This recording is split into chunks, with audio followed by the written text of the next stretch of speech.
Good morning students, class 10th standard, subject social history, volume 2, lesson number 7. Okay, today's topic, the foundation of Indian National Congress 1870 to 1875. Rise of nationalism. The second half of the 19th century saw the emergence of national political consequences among a new social class of English educated Indians. The Indian intelligentsia played a critical role in generating a national consequence by exposing a large number of people to the idea of nation, nationalism and various democratic aspirations.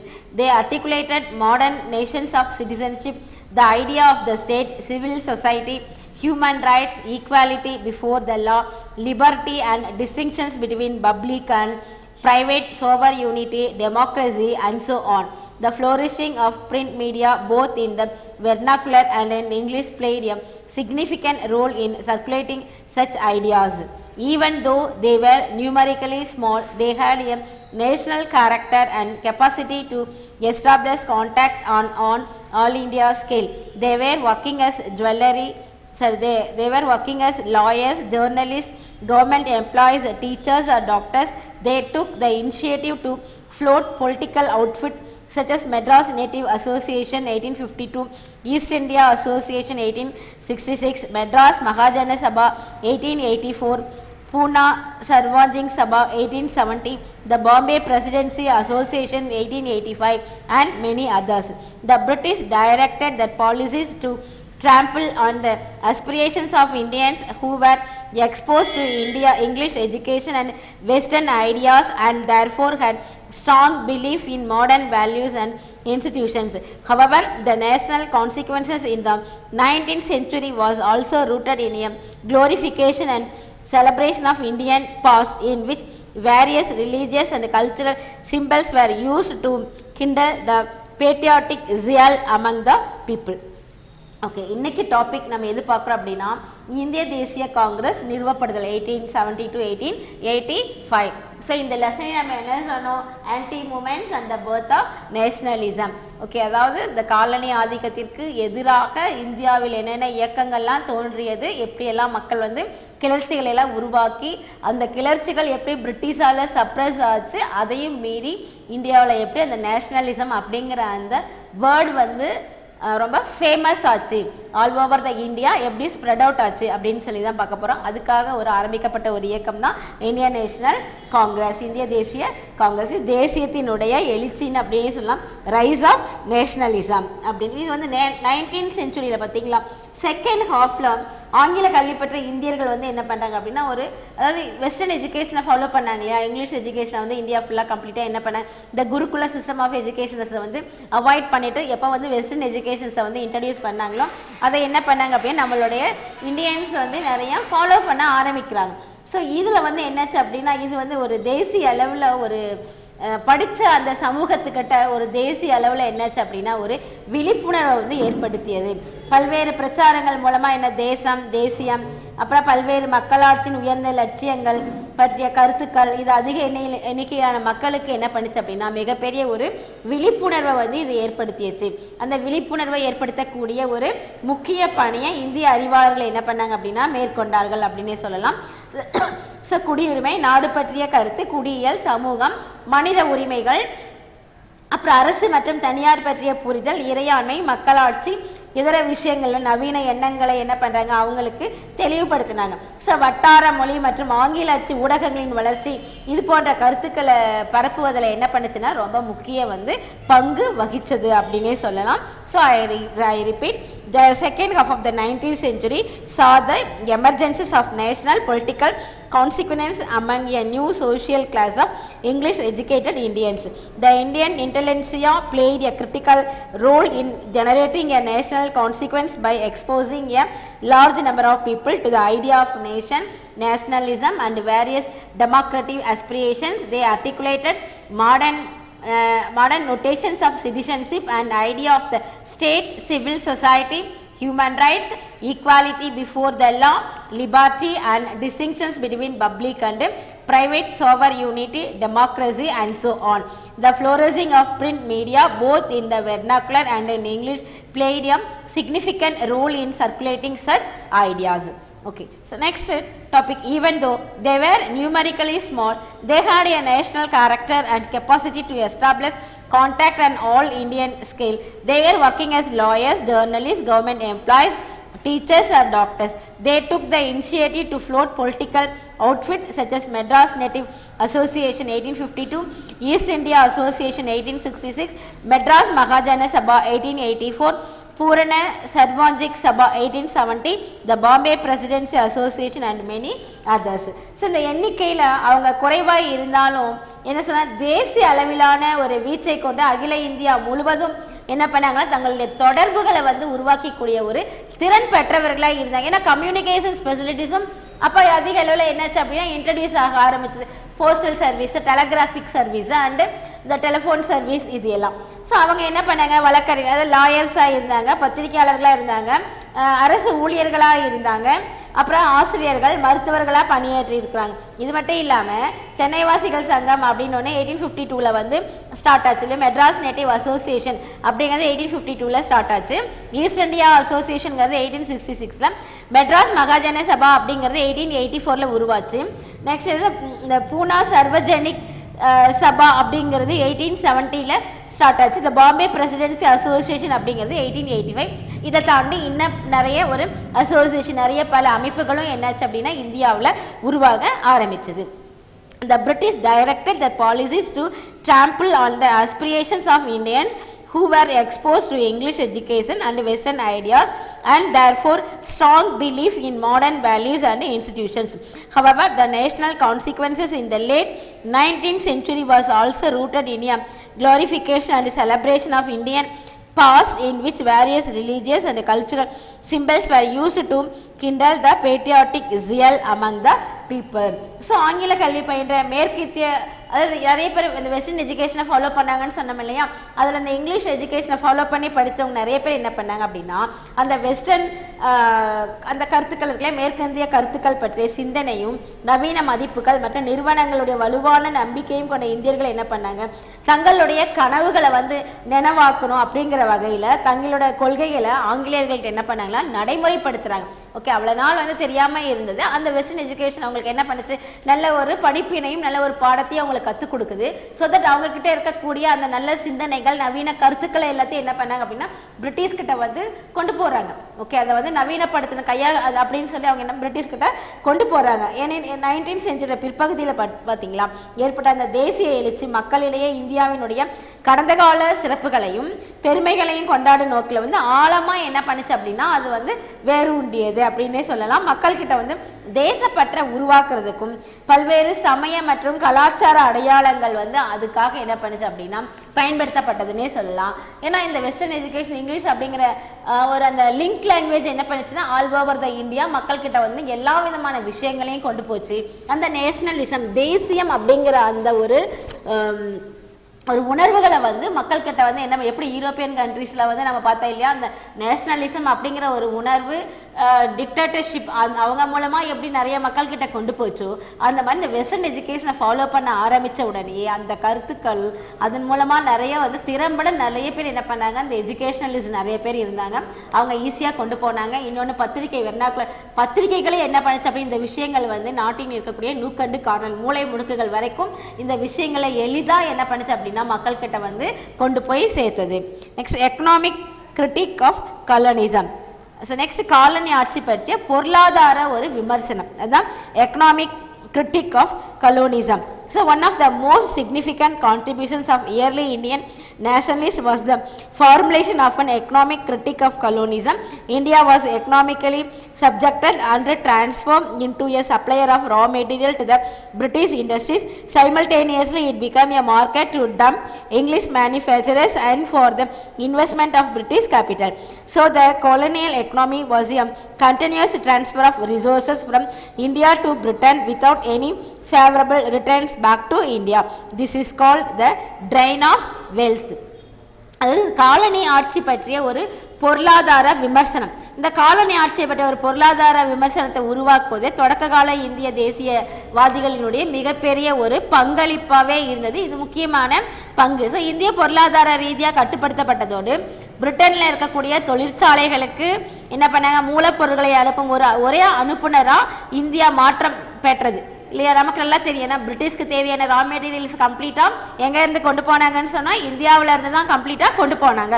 So அந்த British முன்னேறுவதற்கு பல வழிகளிலும் பல வகைகளிலும் இந்தியாவில் இருக்கக்கூடிய raw materials உதவிச்சு. குறிப்பாக textile இண்டஸ்ட்ரியில் நம்ம சொன்னோம் இல்லையா, அந்த காட்டன். ஸோ இந்தியாவில் விளைஞ்ச அந்த காட்டனும் அந்த ஜூட்டும் அவங்களுக்கு மிகப்பெரிய ஒரு முக்கியமான ஒரு ஆதாரமாக இருந்தது. அதுவும் இல்லாமல் எனார்மஸ் பூட்டி ஆஃப் வெல்த் இங்கேருந்து கொண்டு போன நிறைய செல்வங்கள்லாம் அவங்களுக்கு மான்செஸ்டர் அப்படிங்கிற ஒரு புதிய நகரையே உருவாக்குவதற்கு ஒரு அடிகோலியது அப்படின்னு வரலாற்று அறிஞர்கள் தங்களுடைய ரெக்கார்ட்ஸ் மூலம் பதிவேடுகளில் குறிப்பிட்டு இருக்காங்க.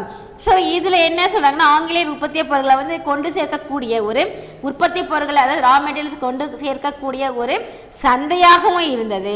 அதே மாதிரி அங்கே உற்பத்தி பண்ணிட்டு வந்த அந்த பொருட்களை இங்கே என்ன பண்ணாங்க, விற்கிறதுக்கு அவங்களுக்கு ஒரு கமாடிட்டி சென்டர்ஸாகவும் இந்தியா இருந்தது. ஸோ இந்தியாவுக்குள்ள எந்த விதமான ஆதாயம் என்று இந்தியாவிலேருந்து பிரிட்டனுக்கு என்ன பண்ணலாம், தொடர்ந்து வளங்களை இங்கேருந்து அவங்க எடுத்துகிட்டு போகலாம். ஏன்னா அவங்களுடைய ஆட்சியின் கீழ் இந்தியா இருந்தது, அவங்களுடைய காலனி ஆதிக்கத்துக்கின் கீழ் உட்பட்டு இருந்தது.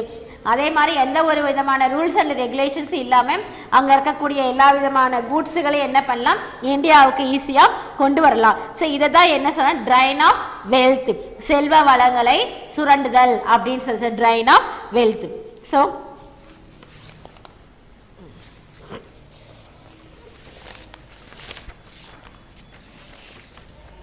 next topic, Dadabhai Naoroji, Justice Rande and Ramesh Chandra Dutt played a significant role in making this criticism about colonial economy.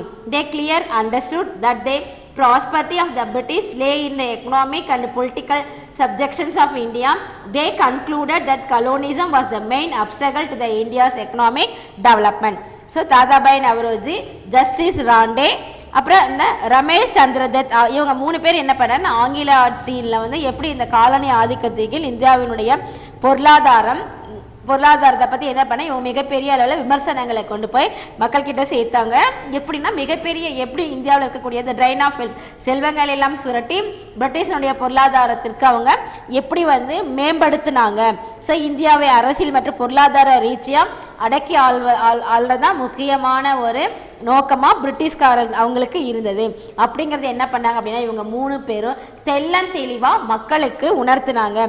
So இந்தியாவினுடைய பொருளாதார வளர்ச்சிக்கு காலனி ஆதிக்கமே முக்கியமான ஒரு தடையாக இருந்தது அப்படின்னு என்ன பண்ணாங்கன்னா, அவங்களுடைய முடிவு தெளிவாக சொன்னது. யாருடைய முடிவு சொல்கிறோம், Dadabhai Naoroji, justice ராண்டே and Ramesh Chandra Dutt. Okay, these 3 people played a significant role in making this criticism about colonial economy.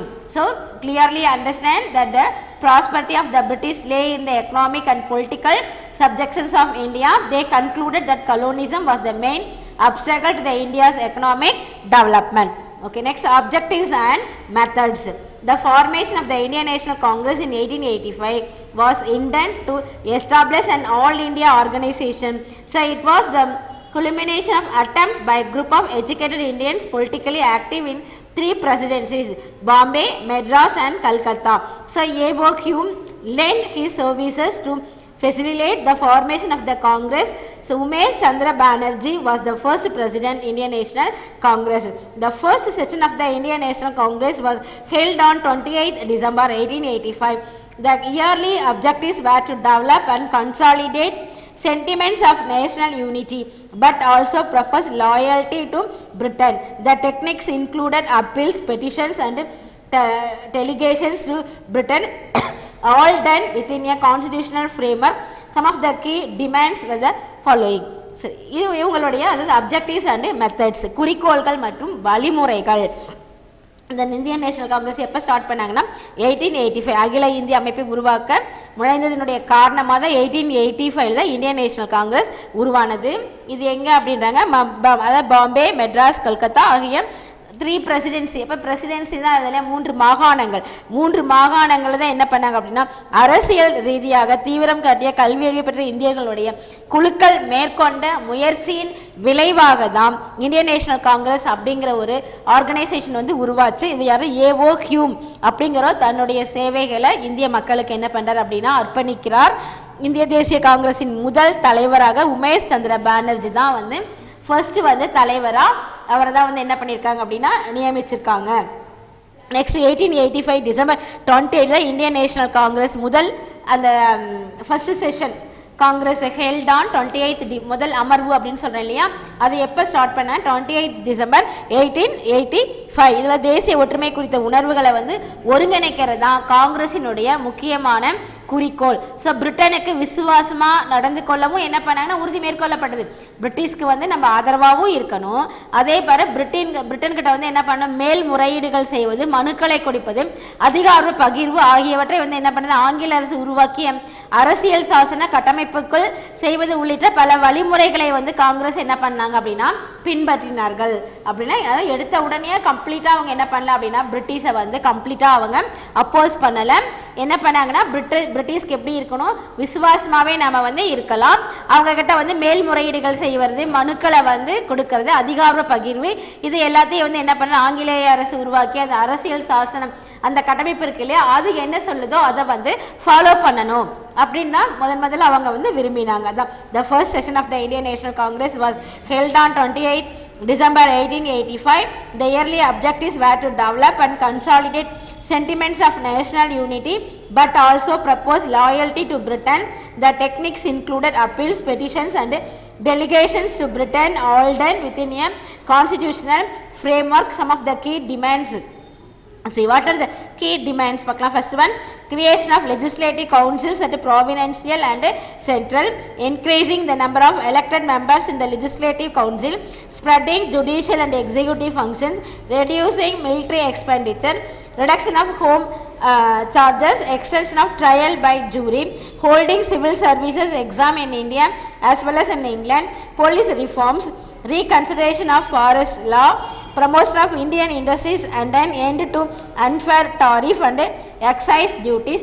These show the vast gap between interests of the upper sections of Indian society and the large mass of common people. சரி, okay, நம்ம அவங்க என்னென்ன வழிமுறைகளை வந்து follow பண்ணாங்க. First one, அவங்களுடைய aim creation of legislative council at provincial and central level, மாகாண மற்றும் மத்திய அளவில் சட்ட மேலவைகளை வந்து என்ன பண்ணணும், உருவாக்கணும். இந்த creation of legislative council at provincial and central level.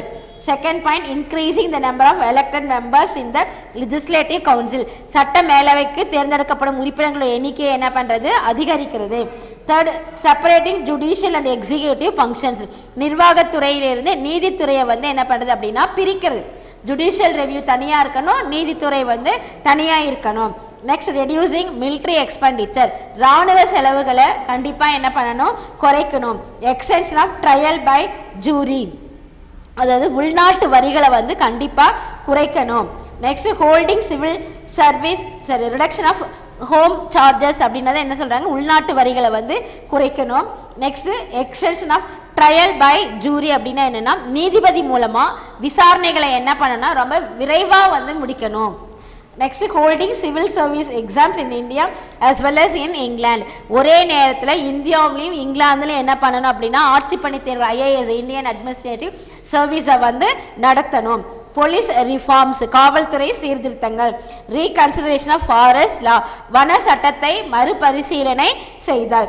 Promotion of Indian industries and an end to unfair tariff and excise duties, இந்திய தொழிற்சாலைகளின் மேம்பாடு மற்றும் பெருமளவிலான பொதுமக்களிடையே உள்ள ஆர்வங்களின் இடைவெளி அதிகமாக இருக்கிறத வந்து இது அதாவது இதெல்லாம் குறைக்கணும். இந்திய தொழிற்சாலையோட மேம்பாடு மற்றும் முறையற்ற கட்டணங்கள், கலால் வரி, இதெல்லாம் இருக்கு இல்லையா, இதையெல்லாம் என்ன பண்ணணும், ஒரு முடிவுக்கு கொண்டு வரணும். இது வந்து என்னன்னா, இது வந்து வேஸ்ட் கேப் பிட்வீன் இண்டஸ் இந்த upper sections of Indian society அப்படின்னா பொதுமக்கள்கிட்டே உள்ள ஆர்வங்களினோட இடைவெளியை வந்து குறைக்கணும். அப்பர் சொசைட்டிக்கும் இந்த large mass of common people சாதாரண மக்களுக்கு இருக்கக்கூடிய அந்த இடைவெளிகளை வந்து குறைக்கணும். ஓகே, ஸோ இதெல்லாம் தான் அவங்களுடைய மிக முக்கியமான இந்தியன் நேஷனல் காங்கிரஸினுடைய கோரிக்கைகளாக எழுத. Repeat, creation of legislative council at provincial and central level, increasing the number of elected members in the legislative council, separating judicial and executive functions, reducing military expenditure, reduction of home charges, extension of trial by jury, holding civil service exam in India as well as in England, police reform, reconsideration of forest law. Next question of poverty. Okay, according to the early Congress leaders, the economic exploitations of India was the primary reason for a small and the growing poverty of India. Therefore, early Indian nationalists advocated industrialization. Okay. Next என்ன சொல்கிறாங்கன்னா வறுமை பற்றிய ஒரு கேள்வி, அதாவது question of poverty. இந்தியாவில் வந்து வளர்ச்சி குறைவாக இருக்கிறதுக்கும் வறுமை அதிகாரத்துக்கும் என்ன வந்து காரணம்? அதுக்கு மிக முக்கியமான ஒரு காரணம் பொருளாதார சூழ்நிலை தான், அந்த ட்ரைன் ஆஃப் வெல்த் அப்படின்னு சொன்னோம். இதை வந்து தொடக்க காலத்தில் இருக்கக்கூடிய காங்கிரஸ் தலைவர்கள் என்ன பண்ணாங்கன்னா பெருமளவில் வந்து நம்பினாங்க. ஸோ இந்தியாவில் வந்து தொழில்மயமாக்கல் நிகழணும் அப்படின்னு என்ன பண்ணாங்கன்னா ஆரம்பத்தில் இருந்த தேசியவாதிகள்லாம் வந்து அதை வந்து விரும்புகிறாங்க. அதாவது இண்டஸ்ட்ரியலைசேஷனாகவும் இந்தியா ஆகணும். இந்தியாவில் இருக்கக்கூடிய வறுமைக்கு மிக முக்கியமான காரணம் என்னன்னு சொன்னோம், ட்ரைன் ஆஃப் வெல்த். இந்தியாவில் இருக்கக்கூடிய செல்வ வளங்களை வந்து சுருட்டுனது தான் ஒரு மிக முக்கியமான ஒரு காரணம் அப்படிங்கிறது என்ன யாருன்னா ஆரம்பத்தில் இருந்த தேசியவாதிகள் வந்து இது என்ன பண்ணாங்கன்னா கம்ப்ளீட்டாக நம்புகிறாங்க. Next militant nationalism. The methods of moderate leaders fail to yield any substantive change in the British attitude towards the moderate demands of early Indian nationalists. They were criticized by a group of leaders known as extreme. Instead of prayers and petitions, these militants were more focused on self-help and the use of religious symbols to bridge the gap between the elite and the masses. The partition of Bengal gave a fillip to those who were advocating militant direct action program to fight the exploitative British policies. Okay, militant nationalism, அதாவது தீவிர தேசியவாதம். So தொடக்க கால இந்திய தேசியவாதிகள் எப்படி இருந்தாங்கன்னா மிதவாதிகளுடைய கோரிக்கைகளை வந்து தொடர்பாக என்ன பண்ணாங்க, அதாவது இரண்டா பிரியுது, மிதவாதிகள் அப்படின்னு ஒன்று பிரியுது, தீவிரவாதிகள் அப்படின்னு ஒன்று பிரியுது. இது ஆரம்ப காலத்தில் பார்த்தீங்கன்னா மிதவாதியுடைய கோரிக்கைகள் தொடர்பாக ஆங்கிலேயர்களுடைய அணுகுமுறை என்ன செஞ்சால் ஒரு குறிப்பிடத்தக்க அளவில் மிகப்பெரிய ஒரு மாற்றத்தை வந்து ஒன்றுமே ஏற்படுத்தலை. இதனால என்ன பண்ணாங்க, தேசியவாத தலைவர்கள் வந்து என்ன பண்ணுறாங்கன்னா தீவிர தேசியவாதிகள் அப்படின்னு அழைக்கப்பட்ட ஒரு சில குழுக்களோட இவங்க என்ன பண்ணாங்க அப்படின்னா ஜாயின் ஆயிடுறாங்க. ரொம்ப வந்து ப்ரெஸ் பண்ணி கேட்டால் அவங்கள வந்து எக்ஸ்ட்ரீம் அப்படிங்கிறாங்க. அது எக்ஸ்ட்ரீம் அப்படின்னு அர்த்தம் தீவிரவாதிகள், தேசியவாத தீவிரவாதிகள் அப்படின்னு என்ன பண்ணுறாங்க பிரிட்டிஷ் வந்து அழைக்கிறாங்க. மனுக்கள் கோரிக்கைகள் கொடுக்கறத விட இவங்க என்ன நினைக்கிறாங்க, அந்த மனுக்கள் கோரிக்கைகள்லாம் கொடுக்கறது யாருன்னா மிதவாதிகள். அவங்க இது மூலமாக தான் நாம் வந்து நம்மளோட விஷயத்தை சாதிக்கணும்னு இவங்க நினைக்கிறாங்க. ஆனால் அந்த அந்த அந்த கோரிக்கைகளுக்கு யார் வந்து செவி சாய்க்கலன்னு சொல்கிறாங்க, பிரிட்டிஷ் வந்து செவி சாய்க்கல.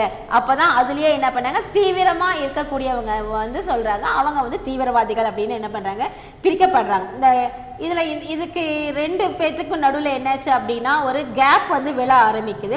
இந்த இதில் வந்து என்ன இந்த சமய இதுக்காக என்ன பண்ணுறாங்க அப்படின்னா அவங்க தங்களுடைய சமய அடையாளங்களை வந்து இதில் வந்து பயன்படுத்துகிறாங்க. அப்போ இந்த சுரண்டல்வாத ஆங்கிலேய கொள்கைகளை வந்து எதிர்த்து போராடுவதற்காக என்ன பண்ணாங்கன்னா தீவிர அதாவது இந்த எக்ஸ்ட்ரீம் நேரடியாக செயல் திட்டங்கள் தேவை அப்படின்னு என்ன பண்ணாங்க பிரசாரம் செய்கிறாங்க.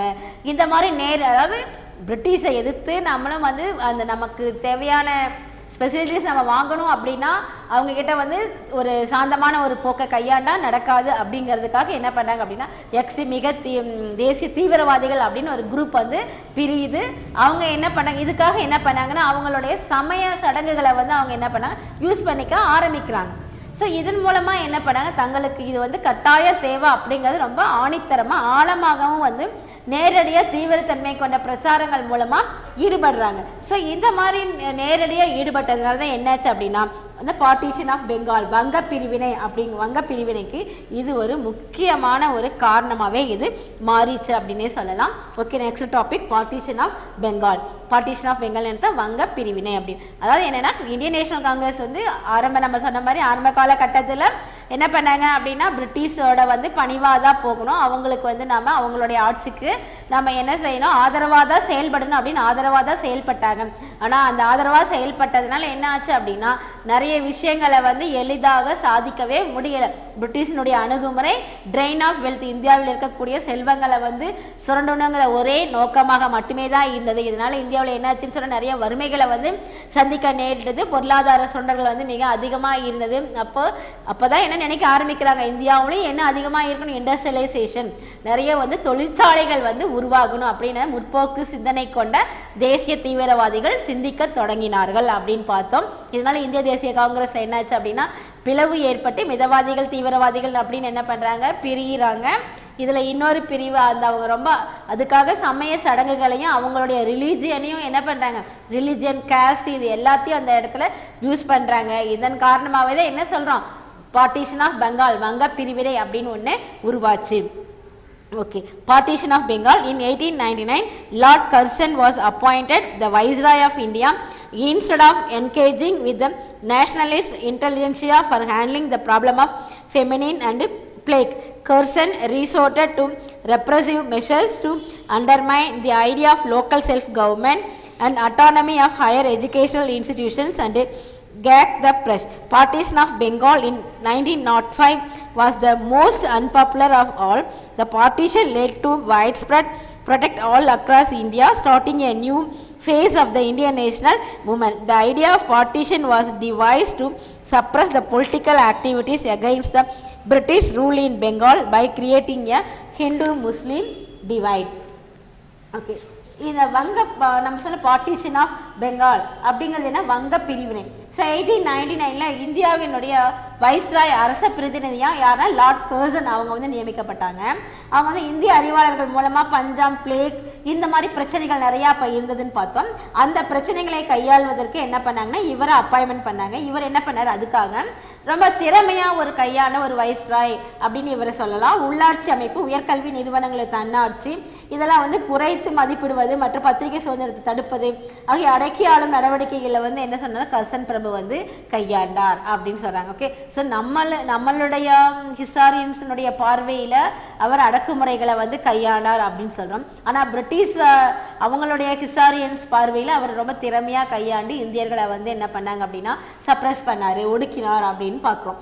ஓகே, ஸோ இந்த பத்திரிகை சுதந்திரத்தை வந்து இவர் என்ன பண்ண நிறைய தடுத்து நிறுத்துறார். ஸோ இதன் விளைவாக தான் என்னாச்சு, 1905 இந்த பார்ட்டிஷன் ஆஃப் பெங்கால், வங்க பிரிவினை அப்படிங்கிற ஒரு அதிருப்தியை வந்து சம்பாதிச்ச ஒரு நிகழ்ச்சி அப்படின்னு சொல்லலாம். இது இந்தியா முழுவதும் விரிவான போராட்டங்கள் பரவுறதுக்கு என்னாச்சு அப்படின்னா இந்த வங்க பிரிவினை மிக முக்கியமான ஒரு காரணம். இதனால் இந்திய தேசிய இயக்கத்துக்கு புதிய அத்தியாயத்தையே வந்து இவர் உருவாக்கிட்டார் அப்படின்னே சொல்லலாம். அது வரைக்கும் சாந்தமாக இருந்தவங்களே இவர் என்ன பண்ண தீவிரமாக வந்து நேஷனலிசத்தில் வந்து ஈடுபடுவதற்கு ஒரு காரணகர்த்தாவாக கூட கர்சன் பிரபு இருந்தார் அப்படின்னே சொல்லலாம். இதில் இந்துக்கள் முஸ்லீம் இடையே பிளவை உருவாக்கி வங்காளத்தில் என்ன பண்ணார், ஒரு ஆங்கில ஆட்சிக்கு எதிராக நடந்த அரசியல் நடவடிக்கைகளை அடக்கிறதுக்கு இந்த பார்ட்டிஷன் ஆஃப் பெங்கால் வகுக்கப்பட்டது. இதை வந்து நல்ல ஒரு அவங்களுக்கு தனக்கு சாதகமாக பயன்படுத்திக்கிட்டாங்க.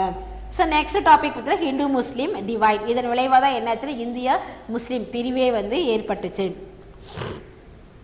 So it was openly stated that the objective of partition was to curtail Bengali influences and weaken the nationalist movement by placing Bengal under two administrative units. Curzon reduced the Bengali speaking people to a linguistic minority in a divided Bengal. Curzon assured Muslims that in the new provinces of East Bengal, Muslims would enjoy a unity which they never enjoyed since the days of the Mughals. Instead of dividing the Bengali people along the religious line, partition united them. The growth of regional language newspapers played a role in building a sense of proud Bengali identity. Okay, so next India Muslim divide, Hindu Muslim divide, India Muslim பிரிவினை. So வங்காளிகளுடைய ஆதிக்கத்தை கட்டுப்படுத்தினாரு நம்ம பார்த்தோம். So தேசியவாத இயக்கத்தை வலுவிழக்க செய்யறதுக்கு தான் இந்த partition of Bengal வங்க பிரிவினுடைய மிக முக்கியமான ஒரு எய்ம், ஒரு ஆப்ஜெக்டிவ் நோக்கமாகவே இது இருந்தது அப்படிங்கிறது வெளிப்படையாகவே இது வந்து நல்லா தெரிவிக்கவே பட்டது அப்படின்னு சொல்கிறாங்க. ஸோ அந்த பெங்காலை ரெண்டாக பிரித்து அது என்ன சொல்கிறாங்கன்னா ஃபார் அட்மினிஸ்ட்ரேட்டிவ் பர்பஸ்க்காக தான் நாங்கள் என்ன பண்ணுறோம், பெங்காலை வந்து ரெண்டாக பிரிக்கிறோம். ஏன்னா பெங்கால் அப்படிங்கிறது எனக்கு இருக்கக்கூடிய வெஸ்ட் பெங்கால், ஈஸ்ட் பெங்கால் ரெண்டும் சேர்ந்து உள்ளடங்கிய ஒரு பகுதி தான் அன்னைக்கு என்னவா இருந்தது, பெங்காலா இருந்தது. நாங்கள் அட்மினிஸ்ட்ரேட்டிவ் பர்பஸ்க்காக தான் என்ன பண்ணுறோம், இந்த பெங்காலை பிரிக்கிறோம் அப்படின்னு வந்து பிரிட்டிஷ் சொல்கிறாங்க. ஆனால் பிரிட்டிஷ் அப்படி சொன்னாலும் அவங்களுடைய நோக்கம் என்ன அப்படின்னா இந்த வங்காள மொழி பேசக்கூடிய மக்களை ஒரு மொழி சிறுபான்மையினர் அப்படிங்கிறதா என்ன பண்ண அப்படின்னு ஒரு தள்ளுறாரு யார், கர்சன் பிரபு. அப்படி ஒரு தகுதி குறைவான ஒரு வேலையாக பண்ணுறாரு. இன்னொரு சைடு என்ன பண்ணுறாரு அப்படின்னா முஸ்லீம்ஸ் அதிகமாக பேசக்கூடிய அந்த பகுதியை இன்னொரு பகுதியாக பிரிக்கிறாரு. ஆனால் முகலாயர்களுடைய ஆட்சி காலத்தில் கூட என்ன சொல்கிறாங்க, இந்த மாதிரி வந்து ஒரு இந்த பார்ட்டிஷன் ஆஃப் பெங்கால் வங்க பிரிவினை ஏற்படுத்தப்பட்டதே இல்லை. முஸ்லீம்ஸ் அதிகமாக இருந்தாலும் இந்துக்கள் அதிகமாக இருந்தாலும் ரெண்டு பேரும் எப்படி இருந்திருக்காங்கன்றாங்க, பெங்காலில் ஒற்றுமையாக தான் வந்து இருந்தாங்க அப்படின்னாங்க. ஆனால் கர்சன் தான் என்ன பண்ணுறாரு அப்படின்னா முதல்ல என்ன பண்ணுறாரு, முஸ்லீம் நீங்கள் தனியாக இருங்க அப்படின்னு அவங்களுக்காக ஒரு தனி அமைப்பை வந்து ஏற்படுத்திட்டாரு. ஸோ மத அடிப்படையில் இந்த பெங்கால் பீப்புளை வந்து என்னார் அப்படின்னா பிரிக்கிறதுக்கு இவர் முயற்சி பண்ணி பிரிக்கிறார். ஆனால் மக்கள் என்ன பண்ணல அப்படின்னா மத அடிப்படையில் ரெண்டு பேரும் பிரியறதுக்கு வந்து பிரிய தயாராகலை.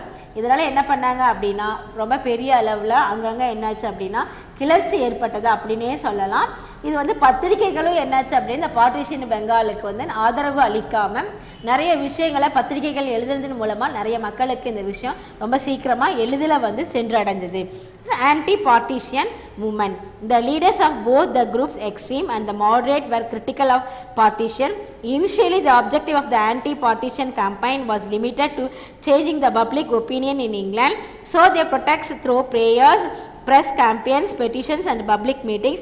However, despite widespread protest, partition of Bengal was announced on 19th July 1905. With the failure of annual, the partition moderate leaders were forced to rethink their strategy and look for new techniques of protest. Their boycott of British goods was one such method.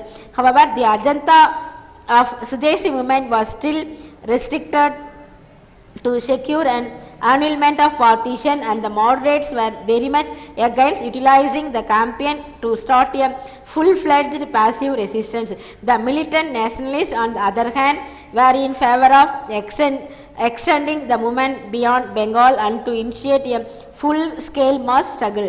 The day Bengal was officially partitioned, 16th October 1905, was declared as a day of mourning.